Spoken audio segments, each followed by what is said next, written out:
And now chapter 13. Krishna pleases his devotees.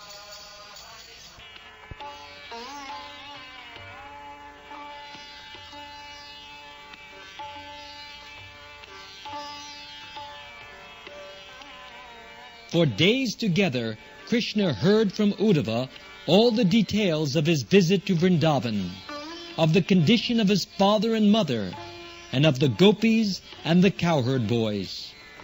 Lord Krishna was fully satisfied that Uddhava was able to solace them by his instructions and by the message delivered to them. Lord Krishna then decided to go to the house of Kubja, the hunchback woman who had pleased him by offering him sandalwood pulp when he was entering the city of Mathura. As stated in the Bhagavad Gita, Krishna always tries to please his devotees as much as the devotees try to please Krishna. As the devotees always think of Krishna within their hearts, Krishna also thinks of his devotees within himself. When Kubja was converted into a beautiful society girl, she wanted Krishna to come to her place so that she could try to receive and worship him in her own way. Society girls generally try to satisfy their clients by offering their bodies for the men to enjoy. But this society girl, Kubja, was actually captivated by a lust to satisfy her senses with Krishna.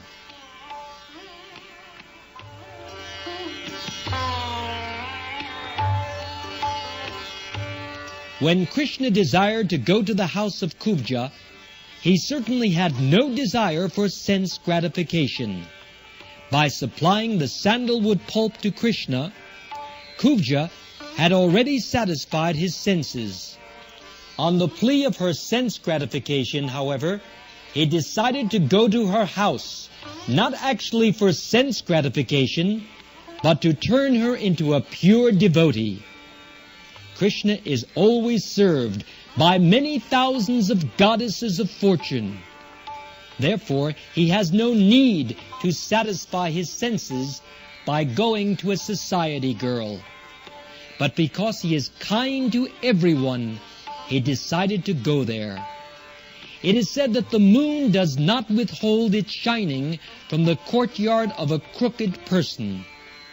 Similarly, Krishna's transcendental mercy is never denied to anyone who has rendered service unto him, whether through lust, anger, fear, or pure love. In the Caitanya Caritamrta it is stated that if one wants to serve Krishna and at the same time wants to satisfy his own lusty desires, Krishna will handle the situation so that the devotee forgets his lusty desire and becomes fully purified and constantly engaged in the service of the Lord.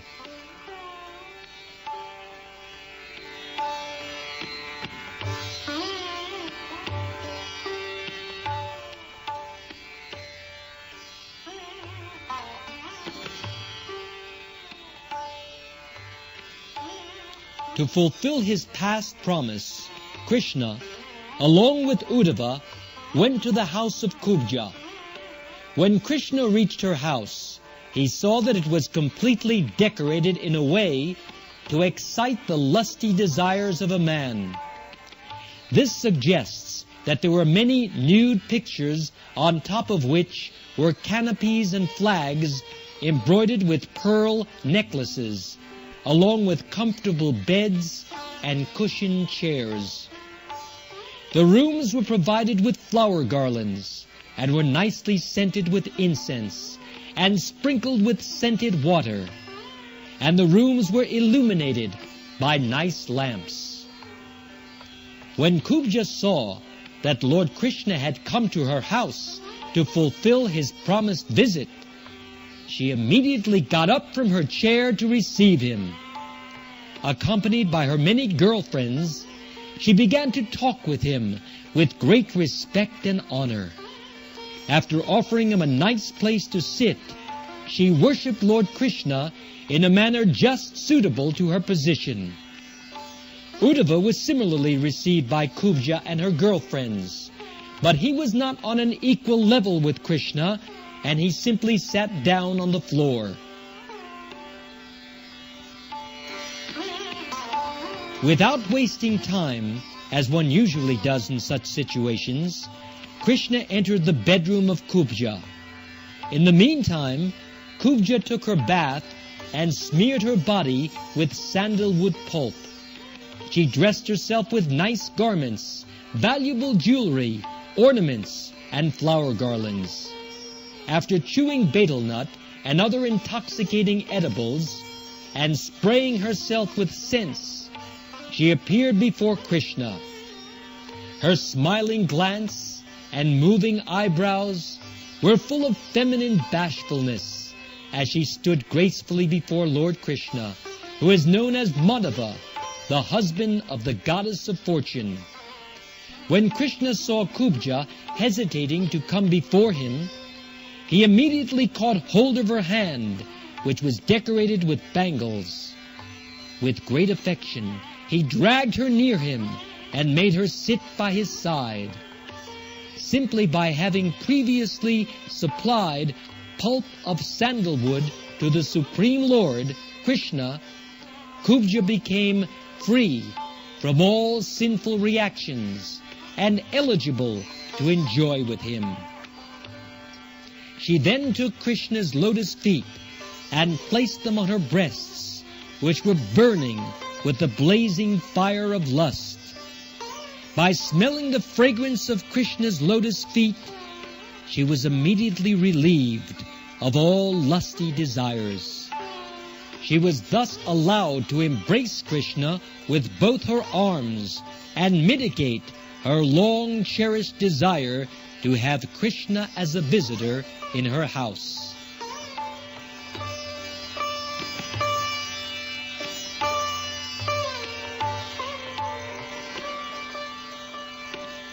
It is stated in the Bhagavad Gita that one must be freed of all material sinful reactions before one can engage in the transcendental loving service of the Lord.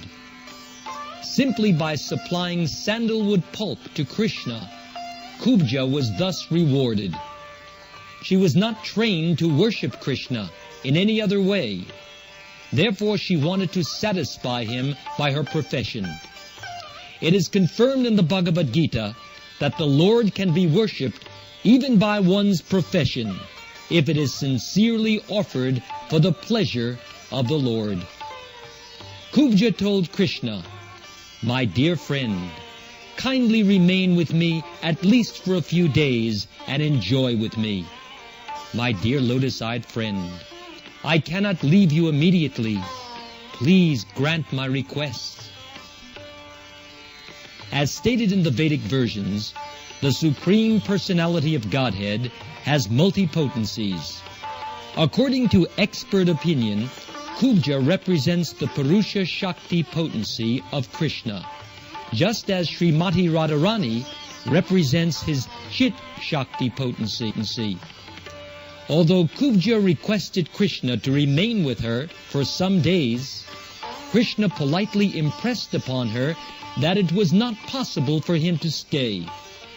Krishna visits this material world occasionally, whereas his connection with the spiritual world is eternal. Krishna is always present, either in the Vaikuntha planets or in the Goloka Vrindavan planet. The technical term of his presence in the spiritual world is Prakata Lila.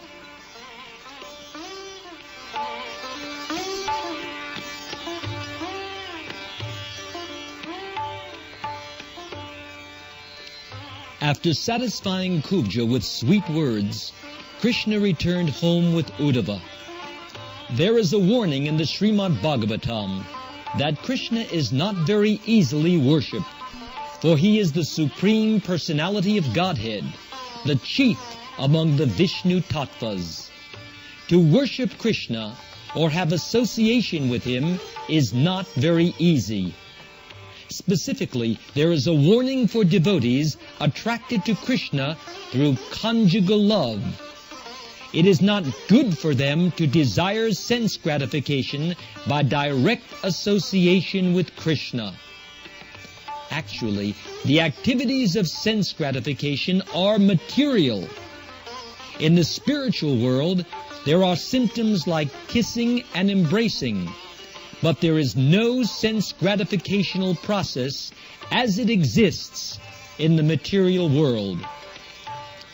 This warning is specifically for those known as Sahajya, who take it for granted that Krishna is an ordinary human being. They desire to enjoy sex life with him in a perverted way. In a spiritual relationship, sense gratification is most insignificant. Anyone who desires a relationship of perverted sense gratification with Krishna must be considered less intelligent. His mentality requires to be reformed.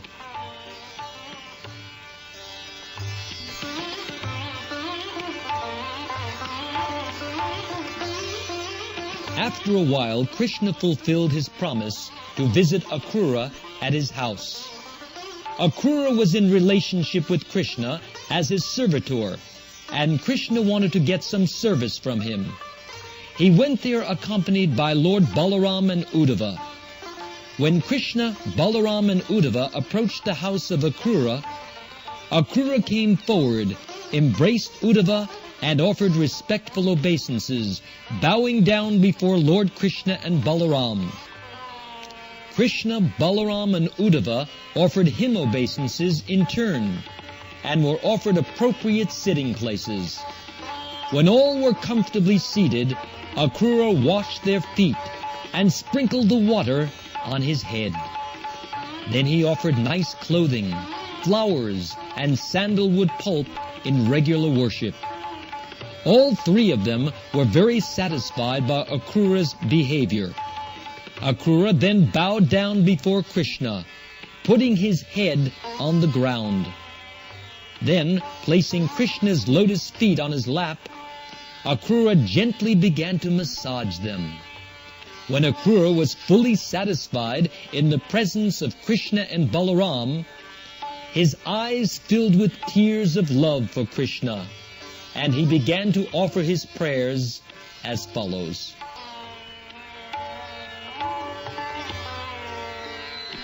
My dear Lord Krishna, it is very kind of you to have killed Kamsa and his associates.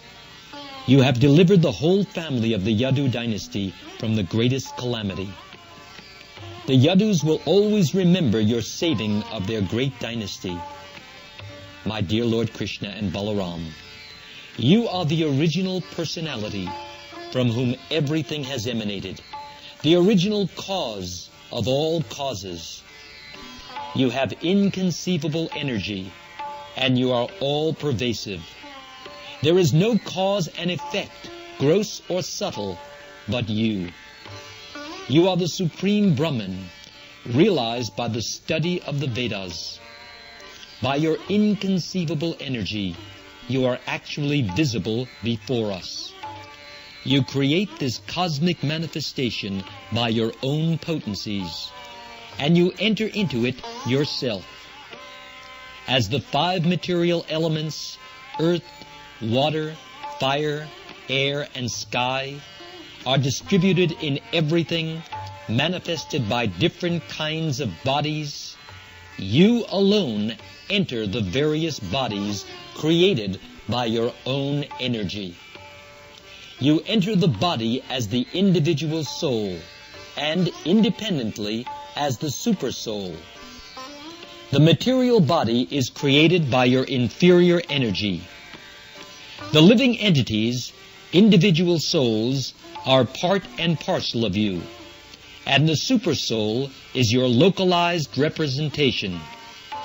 The material body, the living entity, and the super soul constitute an individual living being, but originally they are all different energies of the one Supreme Lord.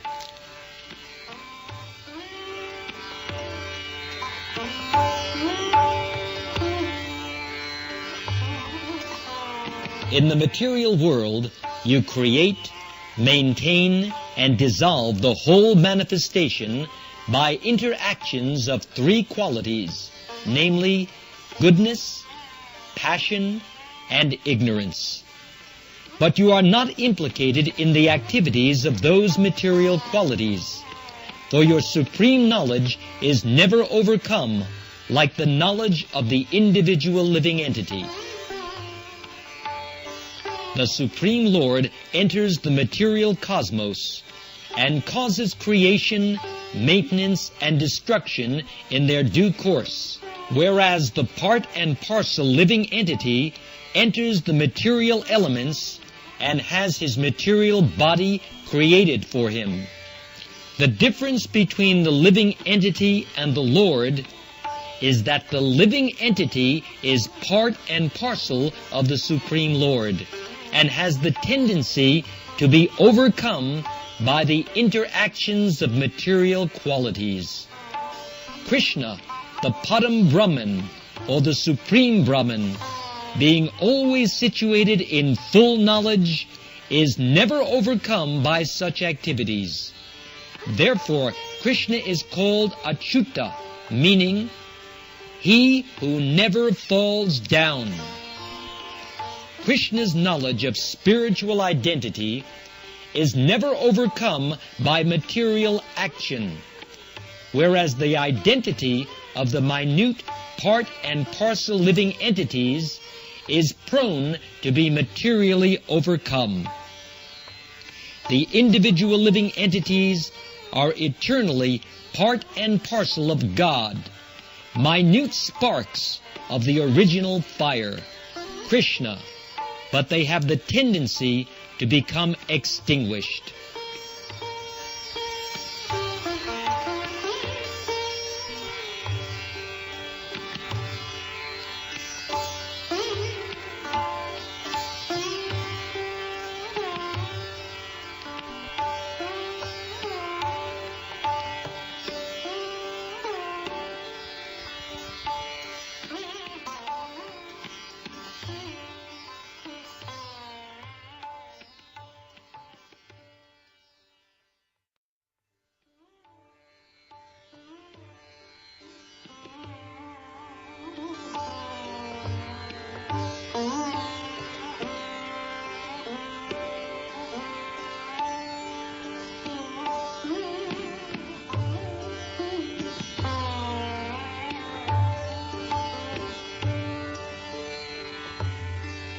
Akrura continued, "Less intelligent men misunderstand your transcendental form to be made of material energy. But that concept is not at all applicable to you. Actually, you are all spiritual, and there is no difference between you and your body. Therefore, there is no question of your being conditioned or liberated. You are ever liberated in any condition of life. As stated in the Bhagavad Gita, only fools and rascals consider you an ordinary man. To consider your lordship one of us, conditioned by the material nature, is a mistake due to our imperfect knowledge.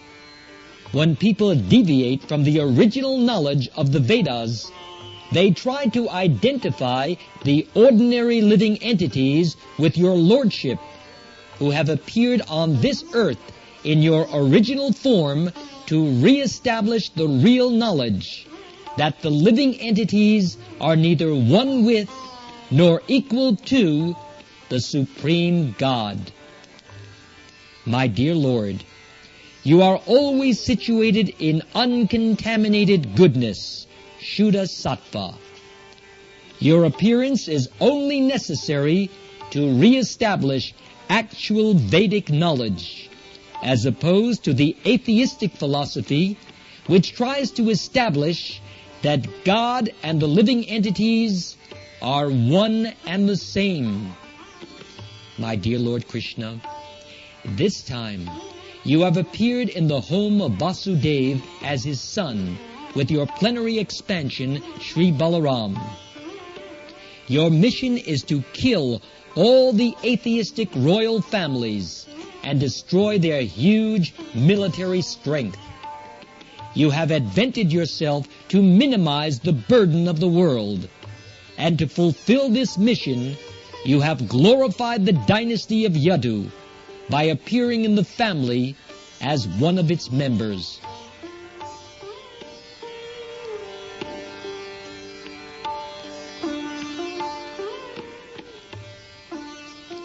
My dear Lord, today my home has become purified by your presence.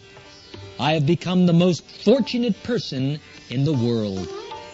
The Supreme Personality of Godhead, who is worshipped by all different kinds of demigods, pitas, kings, emperors, and other living entities, and who is the super soul of everything, has come into my home. The water of his lotus feet purifies the three worlds, and now he has kindly come to my place. Who in the three worlds, among factually learned men, will not take shelter of your lotus feet and surrender unto you? Who, knowing well that no one can be as affectionate as you are to your devotees, is so foolish that he will decline to become your devotee? Throughout the Vedic literature it is declared that you are the dearmost friend of every living entity. This is confirmed in the Bhagavad Gita. Suradam sarvabhutanam. You are the Supreme Personality of Godhead, completely capable of fulfilling the desires of your devotees. You are the friend of everyone. In spite of giving yourself to your devotees, you are never depleted of your original potency. Your potency neither decreases nor increases in volume.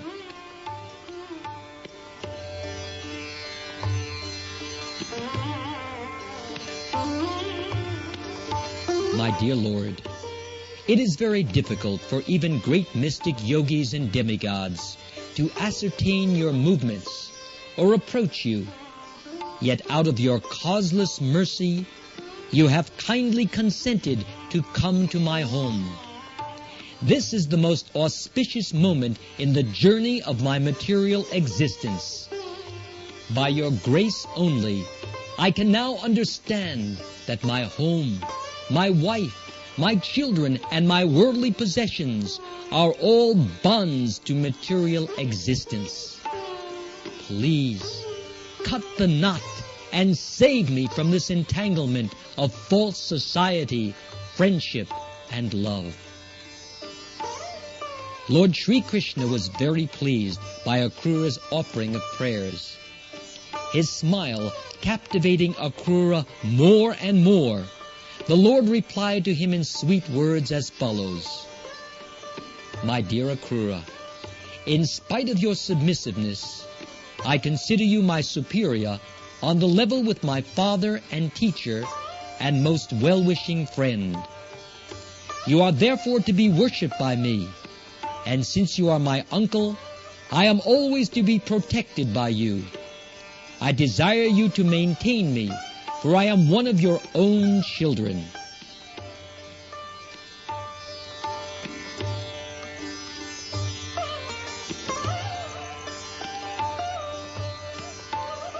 Apart from this filial relationship, an exalted devotee like you is always to be worshipped by everyone. Anyone who desires good fortune must offer his respectful obeisances unto personalities like you, who are greater than the demigods. People worship the demigods when in need of some sense gratification, and the demigods offer benedictions to their devotees after being worshipped. But a devotee like you, Akrura, is always ready to offer people the greatest benediction. A saintly person or devotee is free to offer benedictions to everyone, whereas the demigods can offer benedictions only after being worshipped. One can take advantage of a place of pilgrimage only after going there. And worshipping a particular demigod involves waiting a long time for the fulfillment of one's desire. But saintly persons like you, my dear Akrura, can immediately fulfill all the desires of a devotee. My dear Akrura, you are always our friend and well-wisher. You are always ready to act for our welfare. Kindly, therefore, go to Hastinapur and see what arrangement has been made for the Pandavas.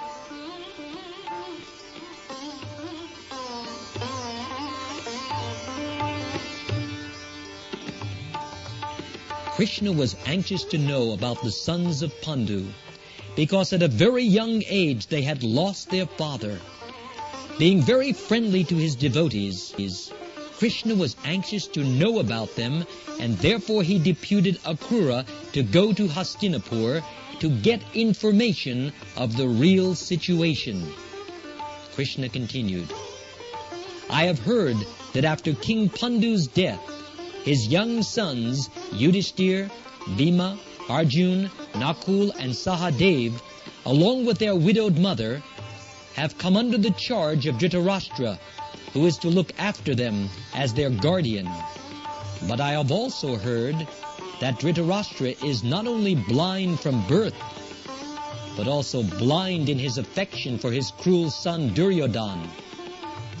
The 5 Pandavas are the sons of King Pandu, but Dhritarashtra, due to his plans and designs, is not favorably disposed towards them. So kindly go there and study how Dhritarashtra is dealing with the Pandavas. On receipt of your report, I shall consider how to favor them. In this way, the Supreme Personality of Godhead, Krishna, ordered Akrura to go to Hastinapur, and then he returned home, accompanied by Balaram and Uddhava. Thus ends the Bhaktivedanta purport of the 2nd volume, 13th chapter of Krishna. Krishna pleases his devotees.